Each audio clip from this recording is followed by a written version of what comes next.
اعوذ باللہ من الشیطان الرجیم بسم اللہ الرحمن الرحیم ان عدۃ الشہور عند اللہ 12 شہرا فی کتاب اللہ یوم خلق السماوات والارض منها 4 حروف ذالک الدین القیم فلا تظلموا فیہن انفسکم وقاتلوا المشرکین کافۃ کما یقاتلونکم کافۃ واعلموا ان اللہ مع المتقین انما النسیء زیادۃ فی الکفر یضل به الذین کفروا یحلونہ عاما ویحرمونہ عاما لیعاطوا عدۃ ما حرم اللہ ویحل ما حرم اللہ زین لهم سوء اعمالهم واللہ لا یہدی القوم الکافرین یا ایھا الذین آمنوا ما لکم اذا قیل لکم انفروا فی سبیل اللہ اثاقلتم الی الارض ارضیتم بالحیاۃ الدنیا من الآخرہ فما متاع الحیاۃ الدنیا فی الآخرۃ الا قلیل الا تنفروا يعذبكم عذابا علیما ویستبدل قوما غیرکم ولا تضروا شیئا واللہ علی کل شیء قدیر الا تنصروه فقد نصره اللہ اذ اخرجه الذین کفروا ثانی اثنین اذ هما فی الغار اذ یقول لصاحبہ لا تحزن ان اللہ معنا فانزل اللہ سکینتہ علیہ وأیدہ بجنود لم تروها وجعل کلمۃ الذین کفروا السفلی وکلمۃ اللہ ہی العلیٰ واللہ عزیز حکیم۔ مہینوں کی گنتی اللہ کے نزدیک کتاب اللہ میں 12 کی ہے، اور اسی دن سے جب سے آسمان و زمین کو اس نے پیدا کیا ہے، ان میں سے 4 مہینے حرمت کے، یہی درست تدبیر ہے۔ تم ان مہینوں میں اپنی جانوں پر ظلم نہ کرو، اور تم مشرکوں سے جہاد کرو جیسا کہ وہ تم سب سے لڑتے ہیں، پر جان لو اللہ متقیوں کے ساتھ ہے۔ مہینے کا آگے پیچھے کر دینا کفر میں زیادتی ہے، اس سے وہ لوگ گمراہی میں ڈالے جاتے ہیں جو کافر ہیں۔ ایک سال تو اسے حلال کر لیتے ہیں اور ایک سال اسی کو حرمت والا کر لیتے ہیں، تاکہ اللہ نے جو حرمت رکھی ہے اس کے شمار میں موافقت کر لیں، پھر اسے حلال بنا لے جسے اللہ نے حرام کیا ہے۔ ان کے لیے ان کے برے کام خوشنما بنا دیے گئے، اور قوم کفار کی اللہ رہنمائی نہیں فرماتا۔ اے ایمان والو، تمہیں کیا ہو گیا ہے کہ جب تم سے کہا جاتا ہے کہ چلو اللہ کے راستے میں کوچ کرو تو تم زمین سے لگے جاتے ہو؟ کیا تم آخرت کے عوض دنیا ہی کی زندگی پر ریجھ گئے ہو؟ سنو، دنیا کی زندگی تو آخرت کے مقابلے میں کچھ یوں ہی سی ہے۔ اگر تم نے کچھ نہ کیا تو اللہ تمہیں دردناک سزا دے گا اور تمہارے سوا اور لوگوں کو بدل لائے گا۔ تم اللہ کو کوئی نقصان نہیں پہنچا سکتے، اللہ ہر چیز پر قادر ہے۔ اگر تم اللہ کے رسول کی مدد نہ کرو گے تو کوئی پرواہ نہیں، اللہ ہی نے ان کی مدد کی اس وقت جب اسے کافروں نے دیش سے نکال دیا۔ 2 میں سے دوسرا، جبکہ وہ دونوں غار میں تھے، اور جب وہ اپنے ساتھی سے کہہ رہے تھے غم نہ کر اللہ ہمارے ساتھ ہے، پھر اللہ نے اس پر اپنی طرف سے تسکین قلب نازل فرما کر ان لشکروں سے اس کی مدد کی جنہیں تم نے دیکھا ہی نہیں۔ اس نے کافروں کی بات پست کر دی، اور بلند و بالا تو اللہ ہی کا کلمہ ہے، اللہ غالب ہے، خوب حکمت والا ہے۔ ان عدۃ الشہور عند اللہ 12 شہرا فی کتاب اللہ یوم خلق السماوات والارض منها 4 حروف۔ مہینوں کی گنتی اللہ کے نزدیک کتاب اللہ میں 12 کی ہے، اسی دن سے جب سے آسمان و زمین کو اس نے پیدا کیا، اور ان میں 4 مہینے حرمت کے ہیں۔ اللہ تعالیٰ نے جب سے زمین و آسمان کو بنایا ہے، یہ واضح کر دیا کہ جب سے گنتی مہینوں کی کل 12 ہے، جس میں 4 مہینے حرمت والے ہیں۔ یہ حرمت والے مہینے کون سے؟ اس کی تفصیلات احادیث میں آتی ہے۔ ذیقعدۃ الحرام، ذی الحجۃ الحرام، محرم الحرام، یہ بالکل لائن سے۔ اور چوتھا مہینہ جو ہے وہ رجب المرجب کا مہینہ ہے، جو شعبان کے بعد آتا ہے، رمضان شعبان سے پہلے آتا ہے جو۔ تو یہ 4 مہینے حرمت کے ہیں۔ ان 4 مہینوں میں جنگ کرنا، قتال کرنا ممنوع ہے۔ اس کے احکامات پورے کے پورے قرآن کے اندر اور احادیث میں بیان کیے گئے ہیں۔ یعنی ان مہینوں میں جنگ کا آغاز نہیں کرنا ہے۔ مشرکین مکہ بھی اس کا لحاظ کیا کرتے تھے، ان مہینوں میں جنگ نہیں کرتے تھے، بلکہ ایک واقعہ ہوا اللہ کے نبی کے دور میں، تو مشرکین مکہ نے سوال کیا، یسألونک عن الشہر الحرام، حرمت کے مہینے کے بارے میں تم تو سوال کرتے ہیں، قتال فیہ وکل قتال فیہ کبیر، بہت بڑا گناہ اس میں قتال کرنا، لیکن اس سے بڑا گناہ یہ لوگ کرتے ہیں کہ مسجد حرام سے اللہ کے بندوں کو اللہ کی عبادت سے روکتے ہیں۔ اس میں ایک اور چیز ہے، جیسے حرمت کا مہینہ ہے، جن مہینوں میں 4 مہینوں میں یہ مہینہ جو ہے جس میں جنگ قتال کا آغاز کرنا منع ہے، لیکن اگر کوئی قوم مسلمانوں کے اوپر حملہ کرے گی تو اشار الحرام بشار الحرام اور حرمات کے ساتھ، حرمتیں عدلے بدلے ہیں، وہ حرمت کا لحاظ نہیں کریں گے تو ہم بھی نہیں کریں گے، پھر دفاع کی جنگ ہم لڑیں گے، اس وقت پھر لڑنا ہے۔ تو اللہ تعالیٰ نے بیان فرمایا وہ 4 مہینے ہیں۔ ذالک الدین القیم فلا تظلموا فیہن انفسکم قاتلوا المشرکین کافۃ کما یقاتلونکم کافۃ واعلموا ان اللہ مع المتقین، یہی درست دین ہے۔ تم ان مہینوں میں اپنی جانوں پر ظلم نہ کرو۔ یہ درست بات ہے کہ 4 مہینے 12 مہینے میں حرمت کے، اور اس میں ظلم نہیں کرنا، یہ کیا ہے؟ ظلم، نافرمانی، گناہ، اللہ کے حکم کو نہ ماننا، اس کو کہا جاتا ہے۔ سب سے بڑا ظلم اللہ تعالیٰ نے کہا ان الشرک لظلم عظیم، سب سے بڑا ظلم شرک ہے۔ اللہ تعالیٰ نے حضرت آدم علیہ السلام کا واقعہ بیان فرمایا، آپ سے غلطی ہوئی کہ اللہ نے حکم دیا تھا کہ اس درخت کا پھل نہ کھانا، آپ نے کھا لیا۔ اس کے بعد آپ دعا کے جو الفاظ ہیں وہ کیا کہتے ہیں؟ ربنا ظلمنا، اے میرے رب میں نے اپنے آپ پر ظلم کیا۔ حضرت یونس علیہ السلام کو ابھی حکم نہیں ہوا تھا بستی سے نکلنے کا، آپ نکل گئے۔ جب آپ آزمائش میں ڈالے گئے اور آپ کو مچھلی نے نگل لیا تو آپ نے جو دعا پڑھی، لا الہ الا انت سبحانک انی کنت من الظالمین، بے شک مجھ سے غلطی ہوئی۔ تو ظلم، نافرمانی، گناہ کو کہتے ہیں، اور اس کے الگ الگ شکلیں ہیں۔ تو یہ ظلم نہ کرنا، یہ کہ آدمی اپنی جانوں پر ظلم نہ کرے، یعنی مہینے حرمت کے جو ہیں وہ آگے پیچھے ادھر ادھر نہ کرے، آگے اس کی تفصیلات آ رہی ہیں، اور ان حرمت کے مہینوں کا لحاظ کرے، کیونکہ اگر یہ نہیں کریں گے تو یہ ظلم ہے۔ اور تم مشرکوں سے جہاد کرو جیسا کہ وہ تم سب سے لڑتے ہیں، لیکن اگر مشرکین حملہ آور ہوں تو ان سے لڑنا ہے، ان سے جہاد کرنا ہے۔ اس آیت کے اوپر بھی کچھ لوگوں نے اعتراض کیا ہے، اور بعض لوگ یہ کہتے ہیں کہ دیکھو اسلام میں لڑنے کا، جہاد کا، ان کو قتل کرنے کا، مارنے کا حکم دیا گیا۔ اسی بنیاد پر بعض لوگوں نے یہ اعتراض کیا اسلام کے اوپر کہ اسلام تلوار کی زور سے پھیلا۔ حالانکہ میں اکثر کہا کرتا ہوں، درست جملہ یہ ہے کہ اسلام تلوار سے بھی نہیں رکا، تلوار کے زور سے پھیلا نہیں۔ درست جملہ یہ ہے، اسلام تلوار سے بھی نہیں رکا، بہت کوشش کی گئی تلوار کے ذریعے اسلام کو روکنے کی، لیکن روک نہیں سکے۔ اور اگر آدمی تاریخ پڑھے تو اللہ کے نبی صلی اللہ علیہ وسلم مکہ میں جب تھے 13 سال ایک ایک لمحہ اذیت سے بھرا ہوا تھا، آپ کا ایک ایک دن اذیت میں ڈوبا ہوا تھا۔ کتنا ظلم کیا صحابہ کرام پر، 2 مرتبہ ہجرت کی حبشہ کی طرف، پھر اس کے بعد مدینہ کی طرف ہجرت کی، گھر بار سب چھوڑ کر کے نکلے۔ کون سی تلوار کام کر رہی تھی وہاں؟ کس تلوار کی بنیاد پر لوگ اسلام قبول کر رہے تھے؟ حضرت عمر رضی اللہ تعالیٰ نے قتل کرنے کے لیے نکلے ہیں، اور راستے میں اپنی بہن کے یہاں اور بہنوں کے یہاں جب گئے اور قرآن سنا تو اسلام لے آ گئے۔ تو تلوار سے تو ختم کرنے کے لیے نکلے تھے، مشرکین مکہ نے یہ کیا۔ بدر اور احد میں کیا ہوا؟ مدینہ میں کیا ہوا؟ صلح حدیبیہ میں کون سی تلوار کام کر رہی تھی تاریخ کے کسی دور میں؟ اور آج تک اس کو ثابت نہیں کیا جا سکتا۔ بڑا مشہور واقعہ ہے، حضرت عمر رضی اللہ تعالیٰ عنہ کا ایک غلام تھا، ایک خادم تھا، بڑی زبردست صلاحیت تھی، کتابت بہت اچھی تھی، بہت اچھی صلاحیت تھی۔ حضرت عمر رضی اللہ تعالیٰ عنہ نے اس عیسائی کو کہا کہ اگر تم اسلام قبول کر لو تو بہت سارے ایسے سینسٹیو عہدے جو ہیں وہ تم کو، وہ کام اور ذمہ داریاں بھی دی جائے۔ اس نے انکار کر دیا، آپ نے کوئی زور زبردستی نہیں کی۔ اللہ نے قرآن میں بالکل صاف کہا ہے، لا اکراہ فی الدین، دین میں کوئی زور زبردستی نہیں ہے۔ اسلام اصل میں پھیلا کیوں؟ اس سے فرار اختیار کرتے ہیں۔ اسلام پھیلا اپنی تعلیمات جو فطرت کے مطابق ہے، کہ انسان مخلوق کی عبادت کر پوجا کرتا تھا، فطرت کے خلاف میں بالکل یہ بات۔ جب یہ فطرت کے خلاف ہے تو آدمی پھر اس سے بغاوت اور سرکشی کرتا ہے۔ جیسے مثلاً سب کچھ پیدا کیا اللہ نے، اور اللہ کو چھوڑ کر اللہ کے ان بندوں اور ان مخلوقات کی آدمی عبادت اور پوجا کرے جس نے کچھ نہیں پیدا کیا۔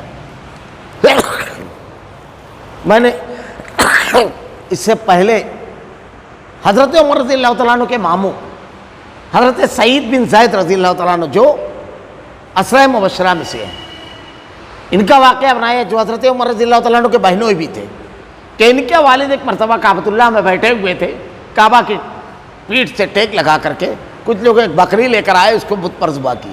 تو انہوں نے کہا لوگوں تمہارا معاملہ عجیب ہے، بکری کو اللہ نے پیدا کیا، بارش اللہ نے برسائی، گھاس اللہ نے اگائی، اس کو کھا کر کے بکری پلی بڑی اور تم اس کو غیر اللہ پر چلا رہے. کیا ہے ذرے کے برابر بھی اس کائنات میں کسی کا کچھ ہے؟ ہر چیز اللہ رب العالمین کی ہے. تو پھر اللہ سے کس طرح مانگا جائے, کس طرح کیا جائے؟ تو یہ توحید. پھر اس کے بعد اسلام کی جو تعلیمات ہیں, والدین کے حقوق ہیں, بہن کے, بیوی کے, بچوں کے جو حقوق ہیں, اس میں جو مساوات ہے, برابری ہے, یعنی ایک دوسرے کو اونچا اور نیچا نہیں بیان کیا گیا ہے.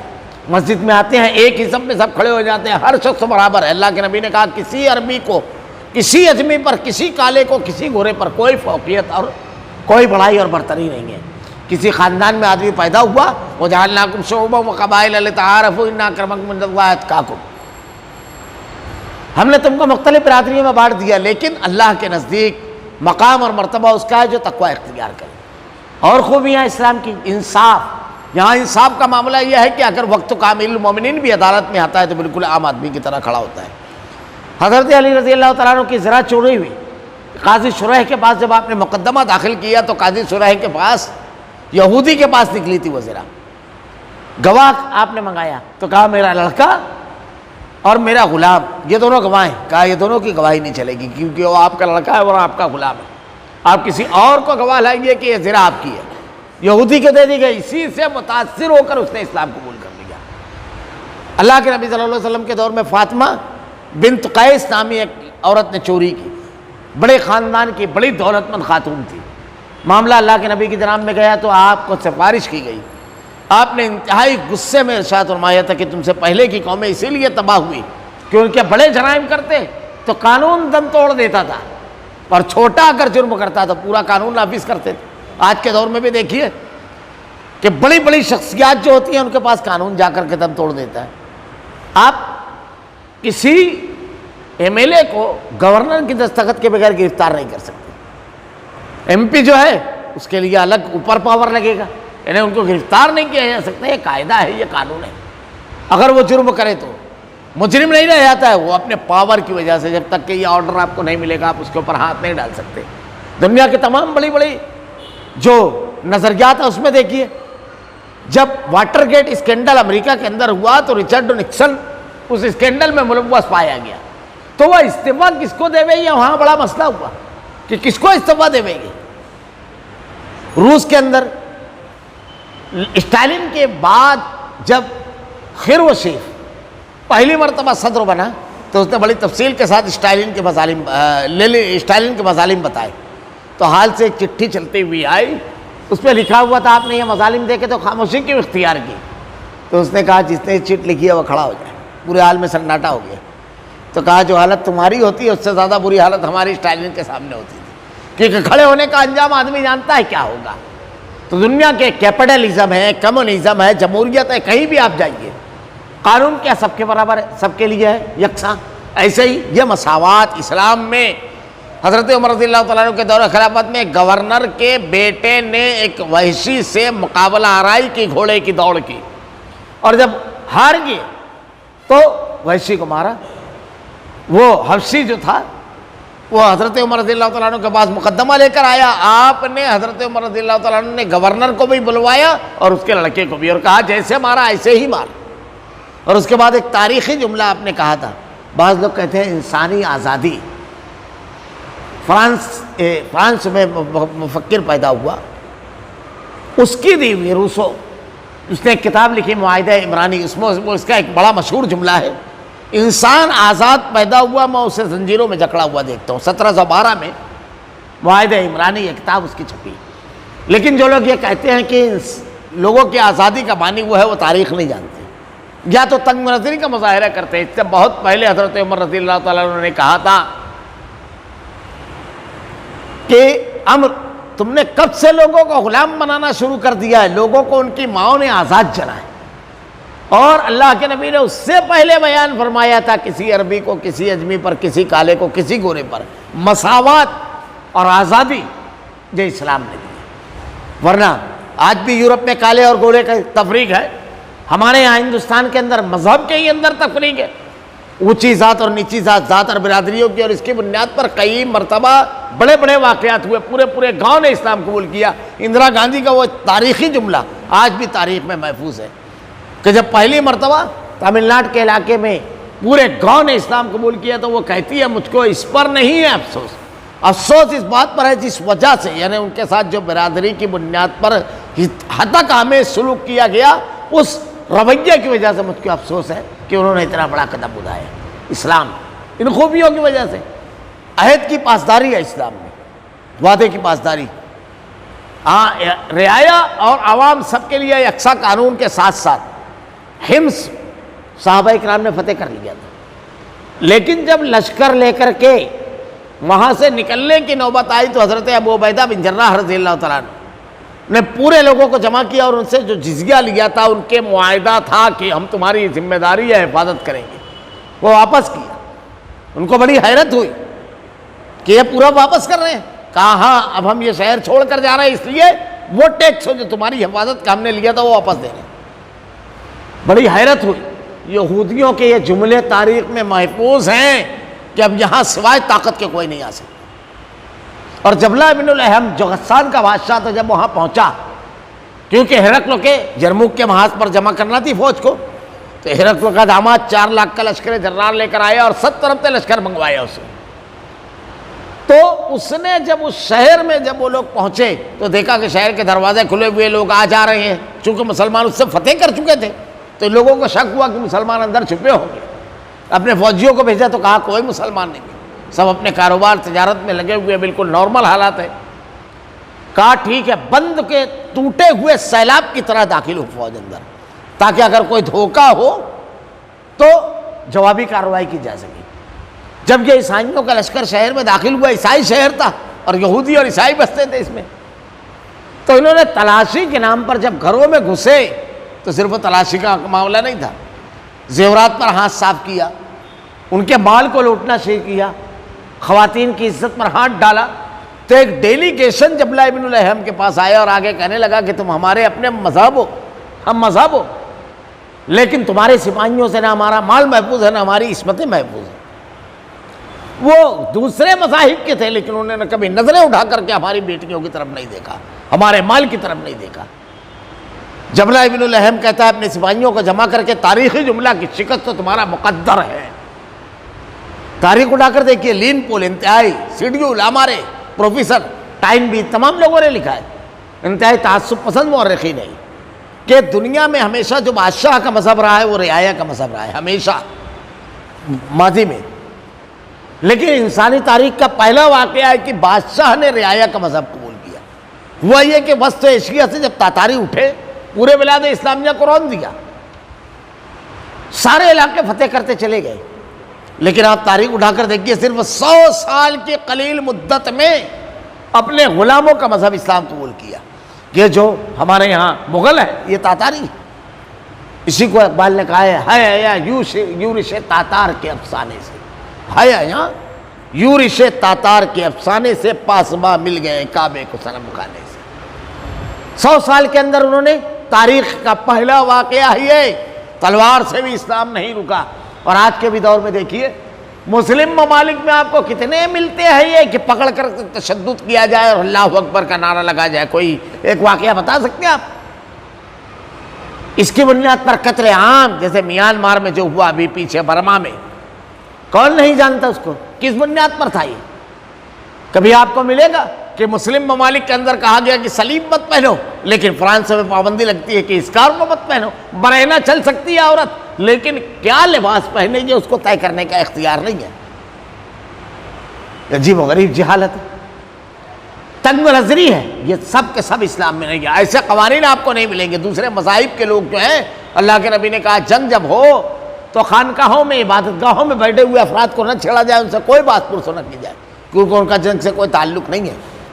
تو اسلام اپنی خوبیوں کی بنیاد پر پھیلا، لیکن اب اسلام کے خلاف اگر کوئی چیز اس کی دلائل کو اور اس کی جو باتیں ہیں اس کو رد کرنے کے لیے اگر نہیں پیش کر سکتے تو کوئی جھوٹا الزام لگا دو۔ اب آدمی صفائی دیتا رہے، جھوٹا الزام لگا دو، پروپیگنڈا کر دو۔ پروپیگنڈا ہمیشہ سے اللہ کے نبی کے دور میں بھی پروپیگنڈا ہوا کہ آپ جادوگر ہیں، ساحر ہیں، آپ کی بات سے آپس میں اختلاف ہوتا ہے، جھگڑا ہو جاتا ہے، لوگ اپنے گھر والوں کے مخالف، باپ بیٹے کے مخالف ہو جاتا ہے، یہ سب پروپیگنڈا تھا۔ یہ ساری چیزیں تھی، آج کے دور میں بھی وہی سب ہے، پروپیگنڈا۔ تو اللہ تعالیٰ نے کہا جان لو اللہ متقیوں کے ساتھ ہے، اللہ سے جو جتنا زیادہ ڈرے اللہ اس کے ساتھ ہے۔ انما النسیء زیادۃ فی الکفر یضل بہ الذین کفروا یحلونہ عاما ویحرمونہ عاما لیواطؤوا عدۃ ما حرم اللہ فیحلوا ما حرم اللہ زین لہم سوء اعمالہم واللہ لا یہدی القوم الکافرین۔ مہینوں کو آگے پیچھے کر دینا کفر، زیادتی ہے، اس سے وہ لوگ گمراہی میں ڈالے جاتے ہیں جو کافر ہیں۔ ایک سال تو اسے حلال کر لیتے ہیں اور ایک سال اسی کی حرمت والا کر لیتے ہیں، تاکہ اللہ نے جو حرمت رکھی ہے اس کے شمار میں موافقت کر لے وے۔ مشرکین مکہ جو مہینے ادھر ادھر کرتے تھے تو کیا وجہ تھی اس کی؟ کئی ایک اسباب لکھے ہیں لوگ۔ ایک تو یہ تھا ان کو اگر کسی سے جنگ کرنا رہتی محرم میں تو اعلان کرتے تھے کہ اس سال صفر کا مہینہ حرمت کا ہے، صفر کا مہینہ حرام ہے، محرم نہیں۔ رجب میں جنگ کرنا ہے تو کسی اور مہینوں کو حرام قرار دیتے تھے۔ ایک تو یہ تھا۔ دوسرا یہ تھا کہ بعد میں اس کو گھما پھرا کر کے یہاں لے آتے تھے تاکہ کچھ مہینے بالکل ویسے ہی چلیں تو اللہ کے حرام کردہ مہینوں سے ملا ہوا رہے، جیسے اللہ تعالیٰ نے کہا تاکہ اللہ نے جو حرمت رکھی ہے اس کے شمار میں موافقت کر لی۔ ایک اور وجہ تھی ادھر ادھر جو کرتے تھے، موسموں کا اور پھلوں کے اور زمین کی جو چیزیں ہیں اس کی پیداوار کے پکنے کے اوقات ہوتے ہیں۔ جیسے سخت دھوپ جب ہوتی ہے تو اس وقت تو گیہوں پکتا ہے، تو وہ کیا کرتے تھے ہر سال اس طرح گھما پھرا کر رکھتے تھے کہ موسم پھلوں والا ان کی تجارت کو نقصان نہ پہنچے، تو ہر سال اس میں کچھ دن کم کر لیا کرتے تھے۔ اور اگر آپ دیکھیں تو شمسی اور قمری حساب میں ہر سال 11 دن کا فرق پڑ جاتا ہے، ایک سال میں 11 دن کا۔ اب یہ اس طرح ہر سال موسم کو آگے، موسم کی مناسبت سے مہینوں کی حرمت آگے پیچھے کرتے تھے۔ نتیجہ یہ ہے کہ 36 سال میں ایک حج غائب ہو جاتا ہے، کیونکہ 36 سال میں ایک سال کا پورا فرق آ جاتا ہے۔ یعنی آج اگر رمضان المبارک مئی میں ہے تو 36 سال بعد پھر مئی میں آئے گا پلٹ کر کے، یعنی پورا ایک سال کم ہو جاتا تھا، ایک حج ہی غائب ہو جاتا تھا۔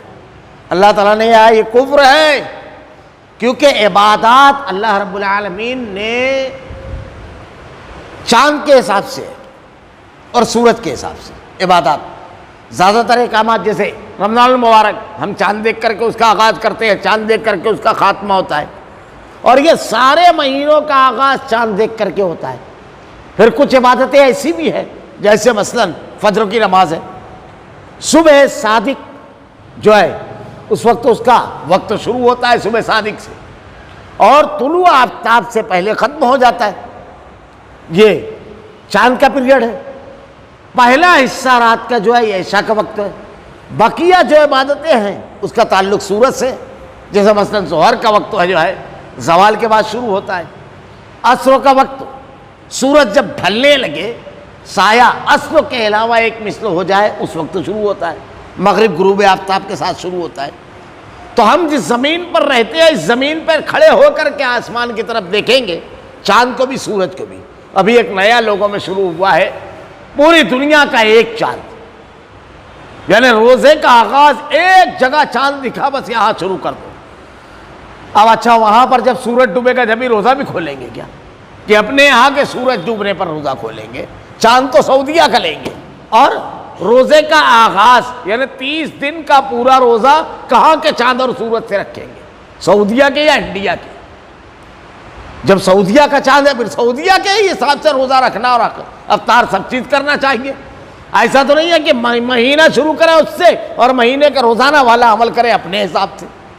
پوری دنیا کا ایک ہی رہنا چاہیے، پھر ٹائمنگ بھی۔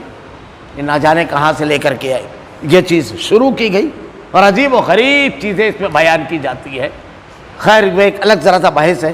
یہ اس طرح کرتے تھے، پھر اسے حلال بنا لیں، جسے اللہ نے حرام کیا یہ ان کے لیے برے کام خوشنما بنا دیا، اور کفار قوم کفار کی اللہ رہنمائی نہیں کرتا۔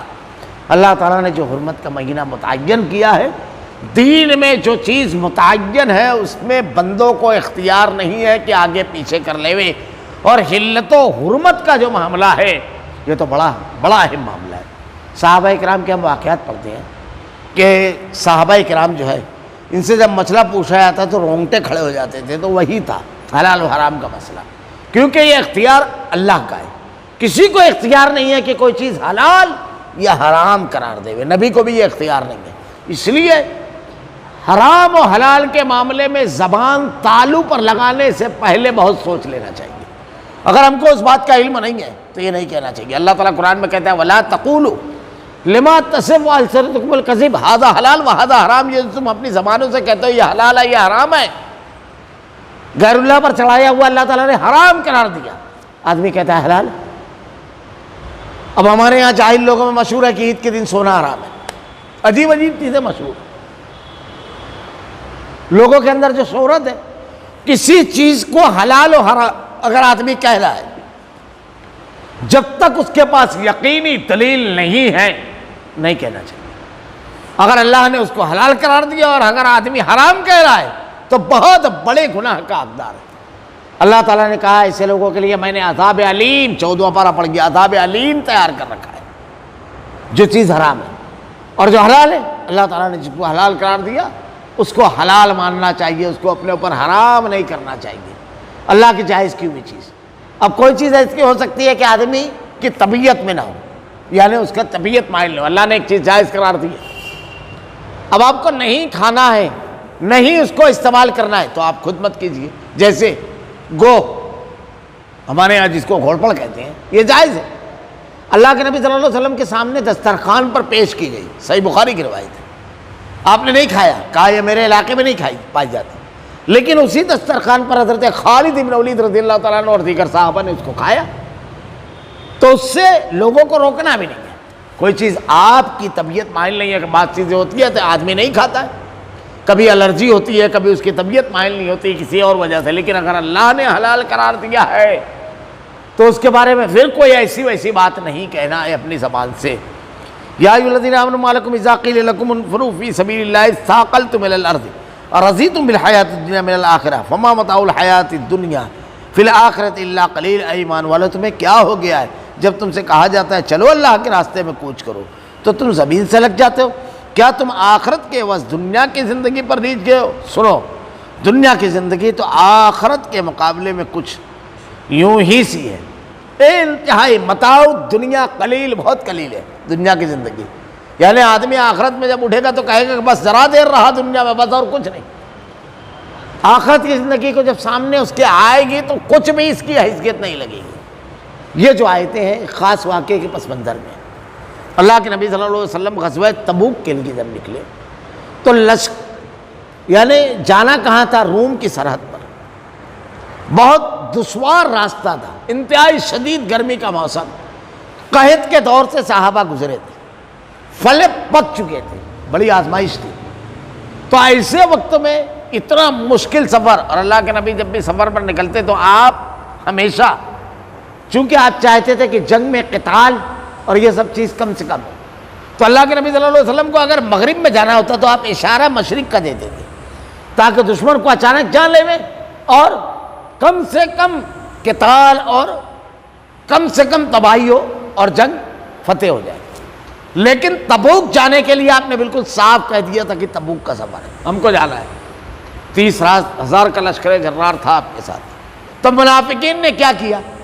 منافقوں کا کردار بار بار قرآن نے پیش کیا ہے، یہود کا، نصارہ کا، منافقین کا، نئے نئے ہیلے بہانے، وہ تو ایسا ہے اس وجہ سے ابھی، ورنہ قربانی دیں ہم کبھی پیچھے تھوڑی رہے، ہمارا یہی ہے، تو آ کر کے عذر کرتے تھے۔ اللہ کے نبی صلی اللہ علیہ وسلم نے ان لوگوں کو عذر کو قبول کر لیا۔ یہ بھی واقعہ اس میں کہ جب آپ تبوک کے سفر سے لوٹے تو وہ 10ویں پارے میں گزر چکا کہ 3 صحابہ کرام وعلی الصلاۃ الذین خلفوا حتی اذا ضاقت علیہم الارض بما رحبت، زمین کشادگی کے باوجود ان کو اوپر تنگ ہو گئی، ان لوگوں نے آ کر کے بڑی صاف گوئی سے اللہ کے نبی سے کہا، کعب بن مالک، مرارہ بن ربیع، ہلال بن امیہ، کہ اللہ کے نبی کوئی عذر نہیں تھا، تو 50 دن تک ان لوگوں کا بائیکاٹ ہوا، وہ تفصیل جا چکی۔ تو یہ اسی تبوک کے موقع ہی کا واقعہ ہے، پھر اللہ نے ان لوگوں کی توبہ کو قبول کیا۔ تو اللہ رب العالمین یہ ارشاد فرما ہے کہ کیوں الا تنفروا يعذبكم عذابا علیما، اگر تم نے کوچ نہ کیا تو اللہ تمہیں دردناک عذاب دے گا۔ وَيَسْتَبْدِلْ قَوْمًا غَيْرَكُمْ، اور تمہارے سوا اور لوگوں کو بدل لائے گا. وَلَا تَضُرُّوهُ شَيْئًا، اور تم اللہ کو کوئی نقصان نہیں پہنچا سکتے. کتنی اہم باتیں کی گئی ہیں.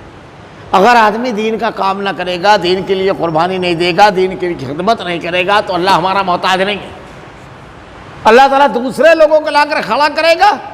اور اللہ نے دوسری جگہ 6 پارے میں یہ ارشاد فرمایا ہے کہ وَلَا يَخَافُونَ لَوْمَةَ لَائِمٍ، وہ کسی ملامت گر کی ملامت کی پرواہ نہیں کریں گے، ان کو کوئی فکر نہیں رہے گی کسی کی.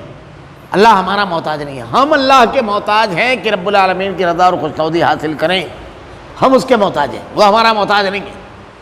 اور ہمارے ہٹ جانے سے اگر میں نے کیا تو میری وجہ سے تو چل رہا ہے پورا یہ دینی پورا پروگرام چل رہا ہے، میری وجہ سے جماعت چل رہی ہے، میری وجہ سے اللہ کے دین کا کام چل رہا ہے، یہ دماغ سے نکال دینا چاہیے.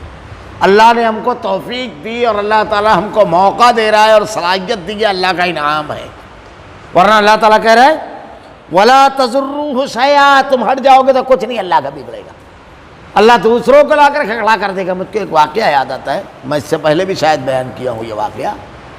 اندور میں وہاں پر تھا کچھ دن، تو اندور میں سائز میں شہید رحمہ اللہ جب بالا کوٹ میں شہید ہوئے تو ان کے قافلے کے مجاہدین کی ایک بڑی تعداد اپنے گھروں کو نہیں گئی شہادت کے بعد، بلکہ جس کا جس طرف منہ اٹھا اس طرف نکل گیا.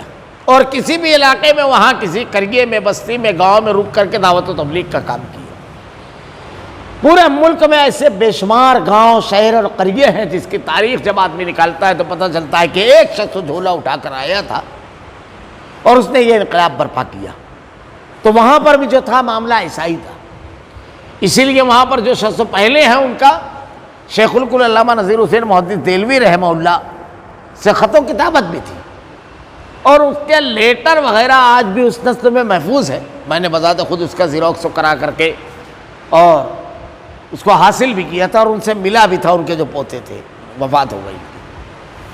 تو وہاں پر ایک مسجد تھی، اب موحدین کی جماعت، لیکن سب کام ٹھپ ختم. یہ بھی جا رہے ہیں تبلیغ میں، دعوت کا، شرک اور بدعت کے خاتمے کے کوئی کام نہیں.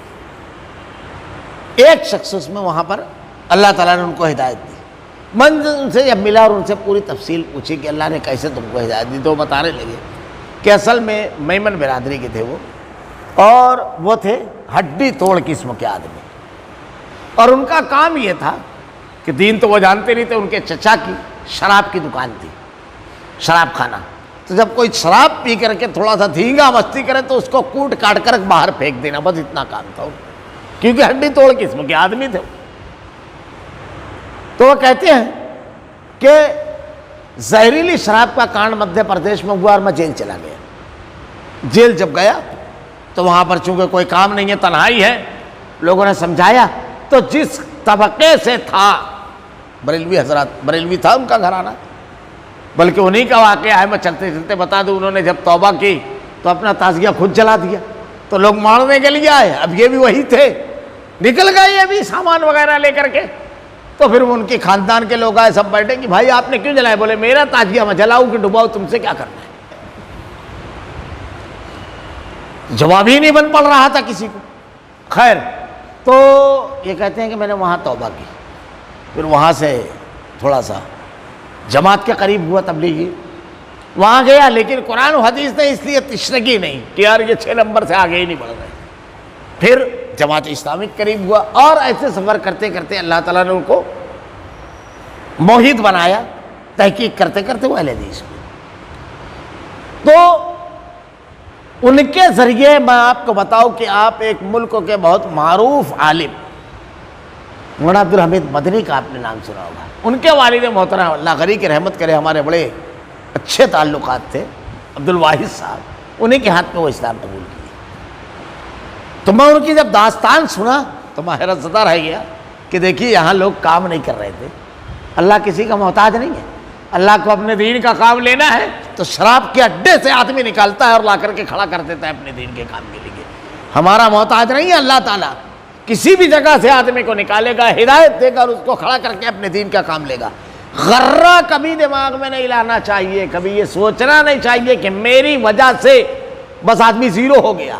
اللہ تعالیٰ کا انعام و احسان کرم کہ اللہ نے تم کو صلاحیت دی، موقع دیا، کام کرنے کے لیے میدان دیا، ذوق دیا، سارا انعام اللہ کا ہے، اور پھر بدلے میں اللہ تعالیٰ ثواب بھی دیتا ہے۔ زبان دی، مال دیا، صلاحیت دی، تو کبھی غرہ نہیں کرنا چاہیے۔ اللہ تعالیٰ کہتا ہے کہ تم اللہ کو کوئی نقصان نہیں پہنچا سکتے، اللہ ہر چیز پر قادر ہے۔ اللہ رب العالمین اس پر قدرت رکھتا ہے کہ تمہاری جگہ تم سے زیادہ کارآمد لوگوں کو لا کر کے کھڑا کرے اور اپنے دین کی خدمت لے لے وے۔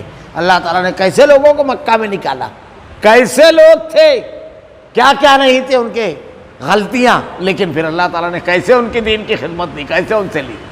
تاریخ پڑھ جائے گی، پوری داستان سامنے آ جائے گی۔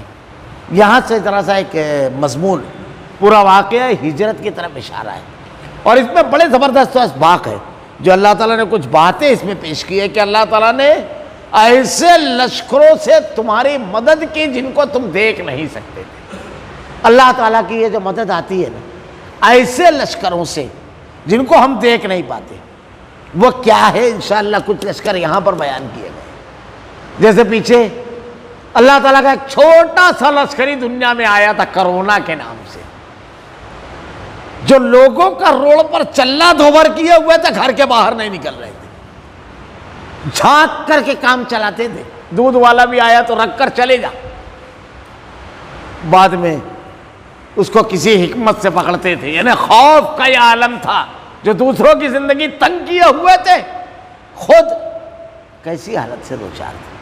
اللہ کا ایک چھوٹا سا لشکری، تو اللہ رب العالمین بے شمار ایسے لشکری بھیجتا ہے۔ خوف دشمن کی طرف سے، خود کے اندر یہ خوف پیدا ہوتا ہے، دشمن کے اندر یہ ڈال دیتا ہے رب العالمین، ان کو آپس میں الجھا دیتا ہے۔ یہ سب اللہ کی مدد رہتی ہے، ان کا رخ پھر جاتا ہے، وہ دشمن ہو کر کبھی دوست ہو جاتے ہیں۔ سب اللہ کی لشکری ہیں۔ انشاءاللہ اس کی تفصیل واقعہ ہجرت کی طرف اللہ تعالیٰ نے اشارہ کیا، اور اس میں کیسی کیسی مدد ہے۔ اس میں ہمارے لیے بہت بڑی تسلی کا سامان یہ ہے کہ اللہ کے نبی صلی اللہ علیہ وسلم صرف 2 لوگ نکلے، لیکن اللہ تعالیٰ کی مدد تھی کہ اللہ رب العالمین نے دونوں کی حفاظت فرمائی۔ اگر ہم اللہ کے دین کے لیے کوشش کریں گے تو اللہ رب العالمین کی مدد آئے گی، اللہ کے دین پر جمے رہیں گے تو اللہ تعالیٰ مدد فرمائے گا۔ اس کی تفصیلات انشاءاللہ آئندہ آپ تک پیش کروں گا، میں صرف ترجمہ پڑھ دیتا ہوں۔ اگر تم اللہ کے رسول کی مدد نہ کرو گے، اللہ کے نبی کی مدد کیا ہے، اللہ کی مدد کیا ہے؟ ان تنصر اللہ ینصرکم، تم اللہ کی مدد کرو، اللہ تمہاری مدد کرے گا۔ اللہ کے دین کو دوسروں تک پہنچانا، اس کے اوپر عمل کرنا، یہ ہے رسول کی مدد۔ یہ ہے اس دور میں تھے تو ساتھ میں تھے، اور اب یہ ہے کہ رسول کے ذریعے لائے ہوئے پیغام کو لوگوں تک پہنچانا۔ تو رسول کی مدد نہ کرو گے تو کوئی پرواہ نہیں، اللہ نے ہی ان کی مدد کی۔ اب اللہ کے نبی صلی اللہ علیہ وسلم، یہ ہجرت کا خاص واقعہ ہے، تو رسول کی مدد کوئی کیا ہجرت کے وقت؟ تو کتنا بڑا واقعہ ہے، دیکھیے اب وہ صرف میں ترجمہ پڑھ دیتا ہوں۔ اس وقت جب کافروں نے انہیں دیش سے نکال دیا، 2 میں سے دوسرا جبکہ دونوں غار میں تھے، جب وہ اپنے ساتھی سے کہہ رہے تھے غم نہ کر، اللہ ہمارے ساتھ ہے، پھر اللہ نے اس پر اپنی طرف سے تسکین قلب نازل فرما کر ان لشکروں سے اس کی مدد کی جنہیں تم نے دیکھا ہی نہیں۔ اس نے کافروں کی بات پست کر دی۔ بلند بالا تو اللہ ہی کا کلمہ ہے، اللہ غالب ہے، خوب حکمت والا ہے، اس لیے اللہ ہی کے دین پر عمل کرو اور اللہ ہی کی رضا اور خوشنودی حاصل کرنے کی کوشش کرو، کہ غلبہ بہرحال تمہیں ملنا ہے اگر اللہ رب العالمین کی رضا اور خوشنودی والا عمل رہے گا تو، اور حکمت والا اللہ ہی تعالیٰ ہے۔ اللہ رب العالمین سے دعا ہے کہ رب العالمین ہر حالت میں تیرے دین پر عمل کرنے اور تیرے نازل کردہ احکامات کے مطابق زندگی گزارنے کی توفیق نصیب فرما، تیرے دین کو لوگوں تک پہنچانے اور اس کی دعوت و تبلیغ کرنے، اور اس پر کبھی بھی شیطانی خیالات اور وسوسوں سے، گھمنڈ، استکبار، تکبر، اس سے ہماری حفاظت فرما رب العالمین، اس کی توفیق دے، اخلاص کے ساتھ کام کرنے کی توفیق دے رب العالمین۔ اللہ ہم کو ان لوگوں میں کر دے جن کو تو نے چنا ہے رب العالمین اپنے دین کی خدمت کے لیے، عمل کے لیے رب العالمین، ان بندوں میں ہم کو کر دے۔ الہ العالمین ہمارا خاتمہ ایمان پر فرما۔ ربنا لا تزغ قلوبنا بعد إذ هديتنا وهب لنا من لدنك رحمة إنك أنت الوهاب۔ سبحانک اللہم و بحمدک اشہد ان لا الہ الا انت استغفرک.